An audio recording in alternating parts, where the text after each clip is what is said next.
অনুষ্ঠান বাড়ির মতন পনির বাটার মশলা এবং বাটার নান আজকে ঘরে বানানো শিখে নেব।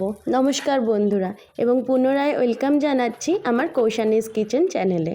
পুরো রেসিপিটি জানবার জন্য ভিডিওর শেষ অবধি দেখুন। বাটার নান এবং পনির বাটার মশলার দুটো রেসিপি আপনাদের সাথে শেয়ার করেছি ডিটেলে। আপনারা যারা ভিডিওটি দেখছেন তারা যদি এখনও চ্যানেলটি না সাবস্ক্রাইব করেন তাহলে দয়া করে চ্যানেলটি সাবস্ক্রাইব করে নেবেন।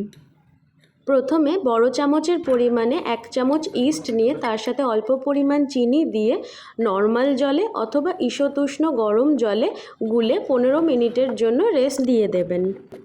আমি 500 গ্রাম ময়দা নিয়েছি। 500 গ্রাম ময়দার জন্য 1 চামচ ইস্ট যথেষ্ট। ময়দার মধ্যে পরিমাণ মতো নুন, পরিমাণ মতো চিনি। যদি কেউ নান মিষ্টি খান তাহলে মিষ্টিটা একটু বেশি দেবেন। পরিমাণ মতো নুন এবং চিনি দিয়ে ড্রাই মিক্সড করে নেবেন প্রথমে। এরপর রেস্ট দিয়ে রাখা ইস্টটিতে পরিমাণ মতন জল দিয়ে আমরা ময়দার ডোটি মাখিয়ে নেব।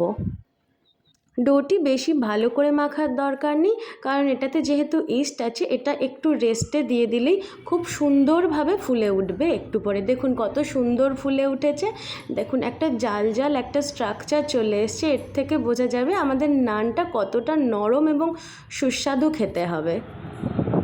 ডোটিকে 2 থেকে 3 ঘন্টা রেস্ট দিলেই এরকম জালের মতন স্ট্রাকচার চলে আসবে।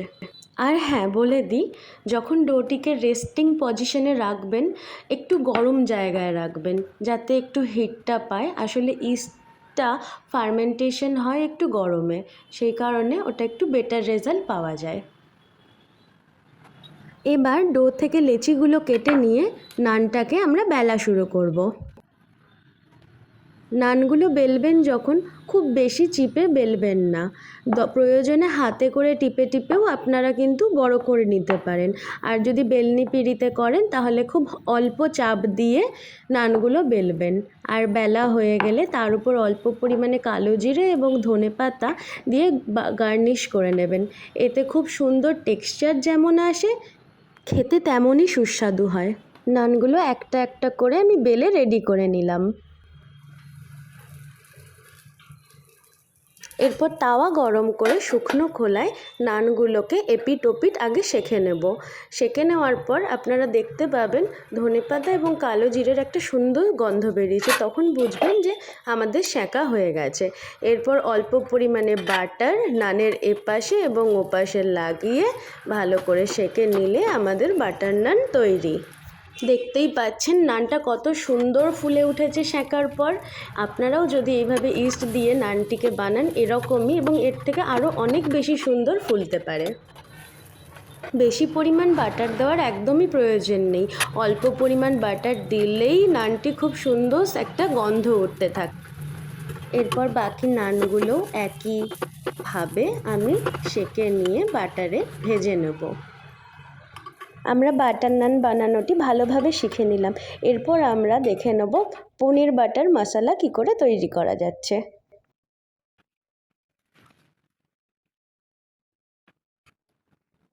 আপনাদের প্রয়োজন অনুসারে পনির বাজার থেকে কিনে এনে সমান ভাগে পিস পিস করে কেটে নেবেন। আমি এখানে পনিরের পিসগুলো একটু ছোট সাইজের নিয়েছি, আপনারা প্রয়োজন হলে বড় সাইজের নিতে পারেন।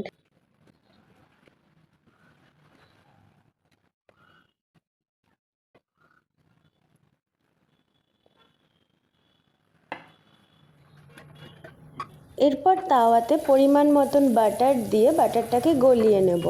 গলানোর পর আমাদের ছোট ছোট করে পিস করে রাখা পনিরের টুকরোগুলো এই বাটারের মধ্যে আমরা ভেজে নেব। আমরা দেখব পনিরটির দু সাইড নয় 4 সাইড গোল্ডেন ব্রাউন হয়ে গেছে। যতক্ষণ না গোল্ডেন ব্রাউন হয় ততক্ষণ আমরা ভেজে নেব।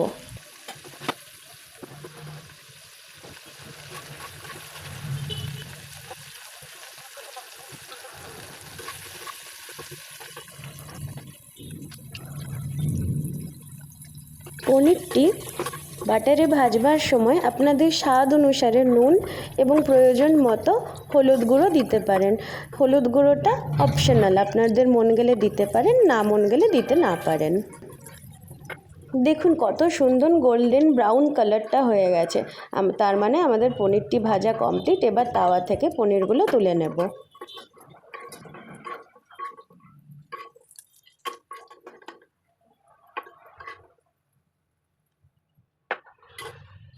দেখা যাচ্ছে পনির ভাজার পরেও বাটার তাওয়ার মধ্যে কিছুটা পরিমাণে থেকে গেছে। আমার যেহেতু পনির একটু পরিমাণে কম ছিল, তাই আমার ঘরে ফ্রিজে ব্রোকলি রাখা ছিল। আমি ব্রোকলিগুলো এই বাটারের সঙ্গে ভেজে নিলাম। একইভাবে ব্রোকলিতেও নুন এবং পরিমাণ মতো হলুদ গুঁড়ো দিয়ে ভালো করে ভাজা ভাজা করে ওগুলোকে তুলে রাখবো। ব্রোকলি কিন্তু আমাদের স্বাস্থ্যের জন্য খুবই উপকারী একটা খাবার। আপনারা বাড়িতে খাবেন, এতে অনেক শরীর স্বাস্থ্য ভালো থাকে।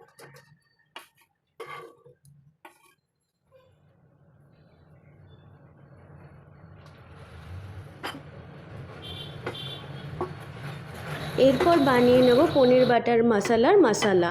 প্রথমে কিছুটা পরিমাণে কাজু নিয়ে নেব এবং টমেটো কুচো কুচো করে নিয়ে নেব। কাজুটি জলে ধুয়ে পরিষ্কার করে আগে শুকিয়ে নেব। তারপর কড়াই সর্ষের তেল দিয়ে তাতে কাজু এবং টমেটো আলাদা আলাদা করে ভেজে নেব। আমার মনে হয়েছিল কাজু এবং টমেটো একসাথে ভাজা যাবে, তাই আমি ভেজেছি। আপনারাও ভাজতে পারেন।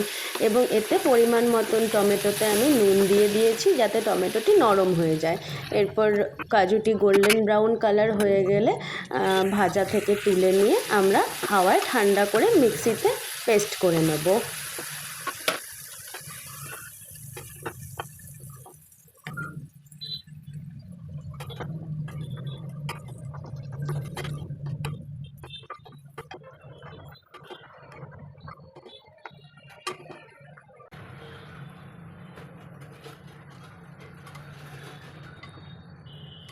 এরপর তাওয়া গরম করে নিয়ে তাতে পরিমাণ মতন বাটার দিয়ে দেব। বাটারের মধ্যে আমরা গরম মশলা দিয়ে নেব, যেমন দারচিনি, দুটো পরিমাণে লবঙ্গ এবং দুটো পরিমাণে এলাচ। আমি অল্পই দিয়েছি, আপনারা মন হলে আরও বেশি পরিমাণে দিতে পারেন। বেশি দিলে যাদের গন্ধটা ভালো পছন্দ তারা বেশি দেবেন।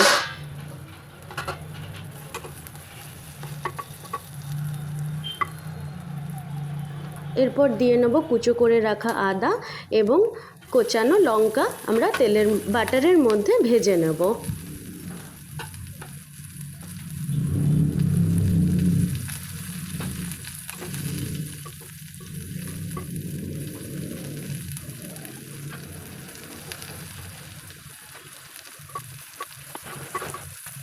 এরপর আগে থেকে করে রাখা টমেটো এবং কাজু বাদামের মিক্সচার পিউরিটি তাওয়ার মধ্যে দিয়ে ভালো করে ভেজে নেব।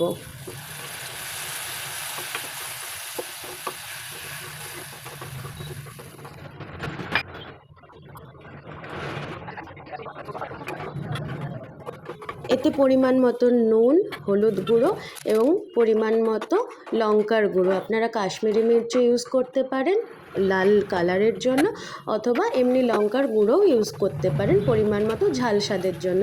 যাদের পনির বাটার মশলা মিষ্টি মিষ্টি পছন্দ তারা পরিমাণ মতন চিনি দিয়ে দেবেন। যারা ঝাল ঝাল পছন্দ করেন তারা একটু লঙ্কার গুঁড়োটা বা লঙ্কাটা একটু বেশি পরিমাণে ব্যবহার করবেন স্বাদ মতো। এবং অবশ্যই ছোটো চামচের পরিমাণে 1 চামচ গোলমরিচ পাউডার তাতে অ্যাড করে দেবেন।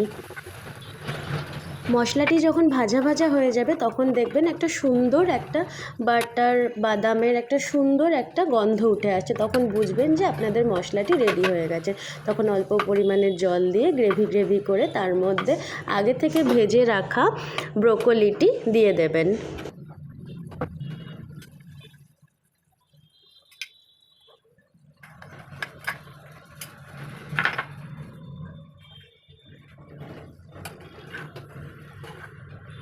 ব্রোকলিটি অ্যাড করার পর আগের থেকে গোল্ডেন ব্রাউন করে ভেজে রাখা পনিরের পিসগুলোও এই গ্রেভির মধ্যে অ্যাড করে দেবেন সুন্দরভাবে, যাতে ভালো করে মিশে যায়। নাড়িয়ে চাড়িয়ে একটু রেস্টে দিয়ে দেবেন।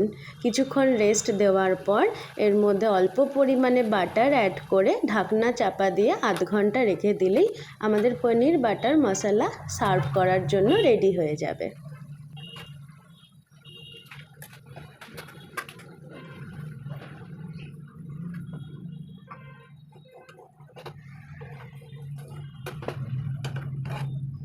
আপনারাও বাড়িতে তৈরি করে ফেলুন পনির বাটার মশলা এবং সাথে বাটার নান।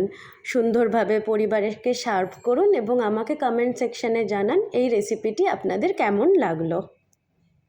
অনেক অনেক ধন্যবাদ ভিডিওটি শেষ অবধি দেখবার জন্য।